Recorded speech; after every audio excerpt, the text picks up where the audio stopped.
There is a woman in the British royal family who has never given a tell-all interview, never posted a cryptic message, never thrown shade in public, and never once raised her voice about any of it. And somehow, without doing any of those things, she has said more about Meghan Markle than almost anyone else in that institution. Today we are talking about Sophie, the Duchess of Edinburgh, and the quietly devastating story of what happened between her and Meghan from the very beginning. Because the quiet ones always have the most to say, and Sophie has been saying it for years. You just have to know how to listen. When Meghan married into the royal family, the Queen understood something immediately. This transition was not going to be straightforward. The monarchy has its own language, its own unwritten expectations, its own code of conduct that nobody hands you on arrival. You are simply expected to absorb it, perform it flawlessly, and smile through the entire process while the world watches your every move. The pressure is unlike anything most people will experience in a lifetime. The Queen, being as sharp as she was, recognized that Meghan was going to need someone, not a protocol officer, not a press secretary, someone who had actually lived it. So she looked around and pointed to Sophie. Not because Sophie was the most senior royal in the room, not because she held the grandest title at the time, but because Sophie had already walked the exact road Meghan was about to walk and had come out the other side with her reputation not just intact but genuinely enhanced. Sophie came into the royal family as a complete outsider. She had to learn every unwritten expectation from scratch, find her footing inside one of the most scrutinized institutions on the planet, and do it without a blueprint, without a mentor, without anyone who had walked that specific road being handed to her and told to help. And the adjustment was not seamless. In 2001, she was caught in a tabloid sting that sent shockwaves through the palace and would have been reputation-ending for almost anyone else. The kind of story that defines a public figure permanently, that gets cited in every article about them forever. But Sophie did not collapse. She did not flee the country or give explosive interviews about how impossible it all was or how unfair the scrutiny had been. She quietly course-corrected. She put her head down, leaned into her role, and rebuilt trust through consistency and grace over years of patient, unglamorous work. She showed up to events that were not glamorous. She took on causes that did not generate headlines. She did the work that nobody outside the institution was watching, and she did it without complaint and without seeking credit for doing it. She became one of the most respected and genuinely liked members of the entire royal family, so trusted, so steady that the Queen held her up as the model for what a successful royal transition could look like. That is exactly why the Queen's recommendation carried the weight it did. This was not a casual suggestion. It was a deliberate, considered decision rooted in real experience and real results. And Sophie took the responsibility seriously. She showed up at Meghan's home and stayed for hours. Not a quick courtesy call, not a formal introduction with a checklist of things to cover.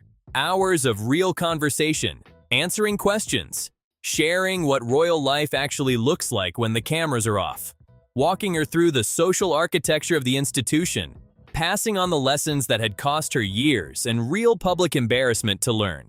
She went in with genuine enthusiasm. She wanted to help. She left that meeting believing she had just helped lay the foundation for something real and lasting. She had also left her personal phone number, not as a formality, the kind of thing people say because social convention requires it and nobody expects the call to come. With a genuine, specific offer, call me anytime. If you ever feel overwhelmed, if you ever need someone who actually understands what you are going through from the inside, I am here. The door was not just open. It was held open, with a person standing on the other side of it specifically for Meghan's benefit. All Meghan had to do was walk through it. She never did. According to reports, once Sophie walked out of that meeting, the communication stopped entirely. No follow-up call, no text, no reaching back out with any of the questions that inevitably accumulate when you are navigating something as complex as the British monarchy. Sophie had given her time, her experience, her hard-earned knowledge, and her number, and reportedly heard nothing back. What made it more striking was what Meghan offered as her explanation later. When the subject of support came up, her response was simple. She had Harry. That was enough. As if Harry, who had grown up inside the institution his entire life and was filmed grinning while Meghan joked about curtsying, was the obvious person to teach her its unwritten rules. The woman who had spent years building that roadmap through real experience had handed it over directly, and it was reportedly set aside without much thought. Sophie publicly kept her composure about all of it. She said later, carefully and diplomatically, that the family had tried to help any new member who came in, and that she had hoped they would be happy. Measured words, but words that quietly told their own story. Help was offered, it was not taken. And the question that started forming, slowly but unmistakably, was whether it had ever really been wanted. If you are enjoying this breakdown from Palace Insider, go ahead and hit the like button. It genuinely helps us reach more people who want the full picture. Even after the silence that followed that first meeting, Sophie did not close the door. She reached out again. More than once, reportedly. She kept making herself available because that is who she is. Someone who does not abandon people easily, especially when she genuinely believes she can help and has something real to offer. There is a generosity in that kind of persistence that deserves acknowledgement because it is not easy to keep extending yourself to someone who is not responding. Most people would have stopped after the first unreturned message. Sophie kept going. Not because she needed anything from Meghan. Not because maintaining the relationship served her personally, but because the Queen had trusted her with this, and because she took that trust seriously enough to keep trying even when the signs were pointing clearly in one direction. But even that quality has a limit. There is only so many times a person can offer their hand before the honest thing to do is accept it simply is not going to be taken. Sophie reached that point, and when she did, she moved forward without making a public event of it. The clearest sign of it emerged after Harry and Meghan formally stepped back from their royal duties. A source speaking to the Sunday Times revealed something that made people stop. Sophie was relieved. Not quietly and privately, in the way people sometimes feel things they would never admit. Visibly relieved. Relieved in a way that spoke directly to what the preceding months had actually been like behind closed doors. Think about what that means coming from Sophie specifically. This is the most composed, most diplomatically consistent woman in that institution.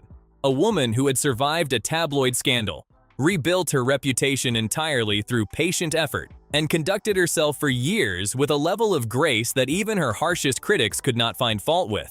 If she reached a point of visible relief at someone's departure, it tells you something significant about what that dynamic had been like when the cameras were not on.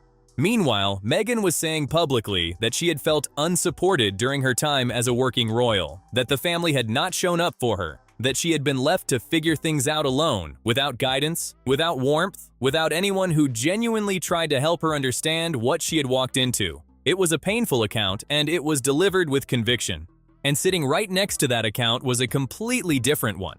Of a mentor who had shown up specifically and deliberately, who had spent hours of her personal time passing on knowledge that had cost her years to accumulate, who had reached out after the initial meeting and been met with silence, who had continued to make herself available and continued to be declined. Of a woman who had been handpicked by the Queen herself to do exactly the thing Meghan was saying had never been offered. Two very different versions of the same period, from two people who were both present for it. The tension between those accounts was always going to stop being a private matter eventually. Commonwealth Day 2020 was the moment it stopped. Body language does not lie the way words sometimes do. It does not have a PR team behind it. It does not get workshopped or softened before it reaches the public. It simply happens in real time in front of whoever is watching. And on Commonwealth Day 2020, Meghan's last official royal engagement, there was plenty to watch. By that point, something had clearly shifted. The warmth that Sophie had arrived with in those early days, the genuine willingness to connect and support, was no longer visible. You could see it without anyone having to say a word. You could see it in how Sophie held herself, in the distance she kept, in the way her face carried a composure that was not relaxed but deliberate. Sophie's posture that day said everything her carefully measured public statements never would. She stood straight and still, the kind of stillness that is not relaxed but controlled. The kind of body language that comes not from ease, but from someone who has made a very deliberate, very conscious decision about exactly how much of themselves they are going to give in a particular moment. She was not warm. She was not cold in an obvious or dramatic way that anyone could point to and call rude. She was simply finished, done extending olive branches that were never picked up, done manufacturing a closeness that had never actually been reciprocated, done performing a relationship that had never really progressed beyond that first meeting years earlier. There was no bitterness on display, no visible frustration, just a composed, dignified woman who had made peace with a situation she had not been able to change, and was no longer pretending it was something it was not. And then came the moment that cut through everything else. At some point during the engagement, Sophie turned and made direct eye contact with Meghan. Not a glance, not an accidental crossing of gazes across a crowded room. A sustained, direct, unflinching look. The kind of eye contact that carries something specific behind it and does not need words, because the message is already fully formed inside it. Sophie held that gaze without breaking it, without softening it, without offering any of the warmth that might once have accompanied even a brief look between them. Meghan looked away first. Her smile faded almost immediately after she broke the gaze. And in that small, quiet moment, something that had been building for years became impossible to ignore. No warmth left between them. No flicker of the connection Sophie had genuinely tried to build. Just two women who understood each other completely, and neither one pretending otherwise anymore. It was a few seconds of eye contact in the middle of a public event. No raised voices, no dramatic confrontation, no headline-grabbing exchange. But for anyone paying close attention, it was one of the loudest things that happened that entire day. Then came the exit from Westminster Abbey, and this one requires some understanding of how the royal institution actually operates. Inside the monarchy, the order of exits from formal events is not trivial. It is deliberate, choreographed, and when someone breaks from it, especially in a setting as formal and watched as Westminster Abbey, it does not go unnoticed. The expected sequence was clear. William and Catherine would exit, followed by Harry and Meghan, alongside Sophie and Edward. Straightforward, entirely manageable. But instead, Meghan moved physically through the chairs and crossed the seating arrangement to catch up with William and Catherine, moving away from Sophie and Edward in the process. It was a visible, physical break from where she was supposed to be and who she was supposed to be with. Some moments like this can be explained. A miscommunication. A simple error from someone still learning the protocols. But by Commonwealth Day 2020, Meghan had been a working royal long enough to understand how these exits worked. And the direction she moved, toward William and Catherine, away from Sophie and Edward, was not random. The Fab Four reunion at that engagement had been framed in advance as a moment of unity. What the public saw was something considerably closer to the opposite. The chair-crossing exit, combined with the body language throughout the day, painted a picture of people performing togetherness for the cameras while the actual relationships underneath told an entirely different story. Sophie and Edward left as they were supposed to. Composed, dignified, exactly where protocol said they should be. The contrast spoke entirely for itself. Before we continue, subscribe to Palace Insider and drop a comment below, because the conversation in the comments has been seriously good lately. Then came the Oprah interview, and the moment that told you everything you needed to know about where Sophie had landed emotionally. The interview sent shockwaves through the monarchy and dominated global headlines for weeks. Virtually everyone in the public eye had an opinion about it. The palace was navigating the fallout. Commentators were dissecting every word. When someone asked Sophie and Edward for their reaction, Edward looked up and said simply, "Oprah, who?" Sophie followed immediately. "What interview?" And then they laughed. Not nervously. Not in the awkward way people laugh when they are trying to cover something up or seem more unbothered than they are. They laughed the way people laugh when they are entirely, genuinely unbothered and want you to know it clearly. It was savage in the most composed way imaginable. No anger, no prepared diplomatic statement navigating a careful line. Just two people communicating with absolute clarity that the interview and everything in it had landed in their world as essentially nothing. For a moment that had shaken the monarchy to its foundations and generated debate on every continent, being dismissed with "Oprah who?" in 5 syllables was as pointed a response as anyone in that institution could have managed. But Sophie did not stop there. Defending the Archbishop of Canterbury, who had famously asked Oprah what she did for a living at Harry and Meghan's wedding, Sophie said plainly, "If you are not into chat shows, there is no reason why you should know who she is. Certainly not in this country anyway." One sentence, and inside it was an entire argument. She was not just defending the Archbishop, she was drawing a very deliberate line between the world Oprah and Meghan inhabited and the world the British royal institution operated in. She was saying, without saying it directly, that cultural reach in one context does not automatically translate into relevance in another. That an institution which predated American television by several centuries was not obligated to reshape itself around the expectations of celebrity interview culture. And then the remark that brought everything together. Sophie reflected on her own experience joining the royal family and mentioned with genuine honesty that it had taken her 5 years to fully find her footing. 5 years of learning, adapting, making mistakes, rebuilding. She did not name Meghan. She did not have to. Meghan had lasted 2 years. The contrast was sitting right there in the open, quiet and precise and entirely undeniable. Sophie had made her point without raising her voice once. There is a particular kind of outcome that does not announce itself. It does not arrive with a press release or a carefully timed interview or a social media post designed to send a message. It simply arrives quietly and completely, and the people who are paying attention understand exactly what it means without anyone spelling it out for them. For Sophie, that outcome came in the form of 2 words and a title change.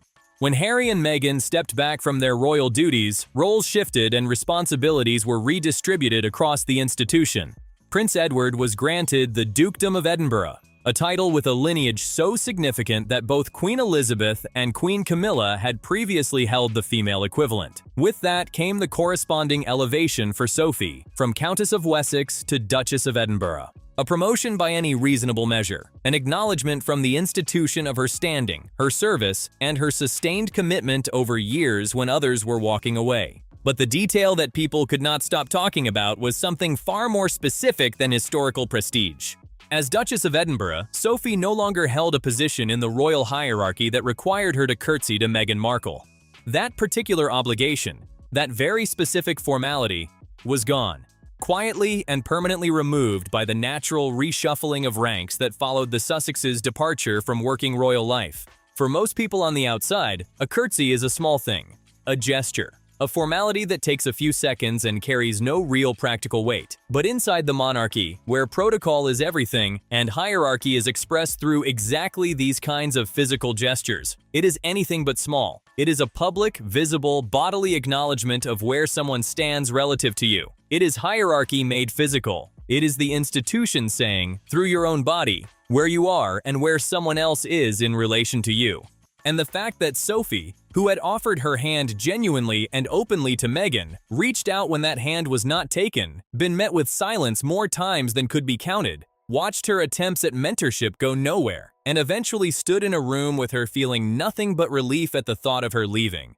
No longer had to perform. That acknowledgement was a statement that no public comment, no interview, no carefully worded press release could have equaled. The institution had, in its own quiet and institutional way, said something, and the people watching understood exactly what it had said. There is something deeply satisfying to a lot of observers about the way things ultimately arrange themselves, not through drama or confrontation or any of the noise that had surrounded the Sussex departure, but through the quiet, inevitable logic of an institution that has been doing things its own way for centuries and was not about to change its nature because of 2 years of turbulence. Sophie never needed to win loudly. She never sat across from a television host and unloaded her frustrations for a global audience. She never gave anyone the dramatic confrontation they might have expected from years of accumulated frustration. She simply kept being exactly who she was, composed, dignified, patient, and completely unbothered by the noise happening around her. She offered her hand. It was refused. She moved on. And in moving on, she ended up exactly where she was always supposed to be, holding a title rooted in some of the deepest history in the British monarchy, outclassing everyone who underestimated her in complete and total silence. So here is where everything lands after all of it. The Queen handpicked Sophie to guide Meghan through one of the most demanding transitions a person can face. Not because it was a formality, but because she genuinely believed Sophie was the right person, the person who had done it herself and come out the other side with something worth passing on.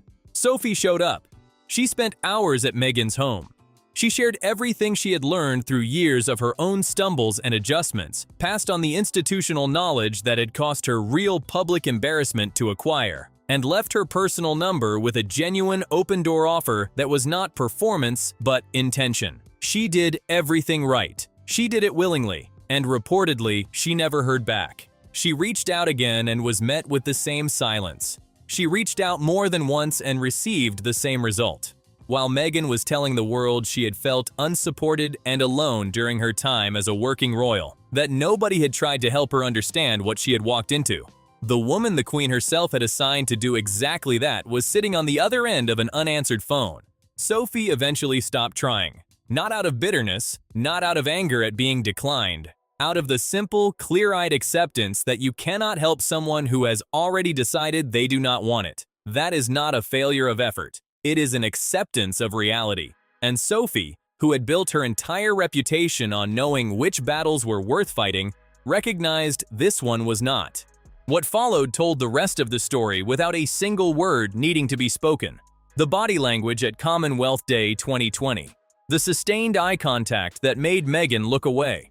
The chair-crossing exit at Westminster Abbey that left Sophie and Edward behind. The Oprah who that dismissed a globally watched interview in 5 syllables. The 5 years versus 2 years remark that landed without needing a name attached. Every single one of those moments was quiet, measured, deliberate, and every single one of them hit harder precisely because of that quality. Sophie never needed to win loudly. The institution she committed herself to, the one Meghan walked away from after 2 years, gave her everything in the end. The title, the legacy, the standing, and the quiet removal of a formality that had never sat right to begin with. There is a lesson in all of this that goes beyond royal politics. The people who show up without making a show of it, who keep their composure when everything around them is anything but composed, who do the work without needing credit for doing it. Those are the people who tend to end up exactly where they deserve to be. Sophie always knew that, and Meghan, by her own choice, never got to find out what it might have looked like if she had simply picked up the phone. So here is the question for the comments. Do you think Meghan ever actually wanted the guidance Sophie was offering? Or was she always going to do things her own way regardless?